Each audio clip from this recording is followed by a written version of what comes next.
Stuff is your identity. உங்கள் வீட்டில் இருக்கிற பொருள் தான் உங்களோட ஐடென்டிட்டி அப்படிங்கிற ஒரு காமன் மித்து எல்லா இடத்துலையுமே இருக்குது. இந்த பொருள் வீட்டில் இருந்துச்சுன்னா நமக்கு ஒரு பெருமையாக நம்ம ஃபீல் பண்ணுவோம். நம்ம சோஃபாவாக இருக்கட்டும், நம்ம வீட்டில் இருக்க ஒவ்வொரு எலிமெண்ட்டும் வந்து நமக்கு ஒரு பெருமையை தேடித்தரும்.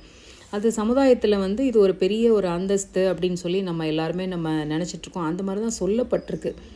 அதுக்கப்புறம் பார்த்திங்கன்னா வந்து ஒன்ஸ் வந்து டீக்ளட்டர் பண்ணதுக்கப்புறம் உங்கள் வீடை பார்த்திங்கன்னா அப்படியே ஒரு காமாக இருக்கும். நம்ம எப்போயுமே சொல்லுவோம் வந்து எம்ப்ரேஸ் த எம்டினஸ்னு, எம்ப்ரேஸ் த எம்டி ஸ்பேஸ்ன்னு சொல்லியிருக்கோம். ஆனால் வீட்டில் பார்த்திங்கன்னா நிறைய எம்டி ஸ்பேஸை பார்க்கும்போது ஏதோ நம்ம வந்து வாழ்க்கையில் ஏதோ தொலைச்சிட்டோமோ அப்படிங்கிற ஒரு ஃபீலிங் வந்து கண்டிப்பாக இருக்கும்.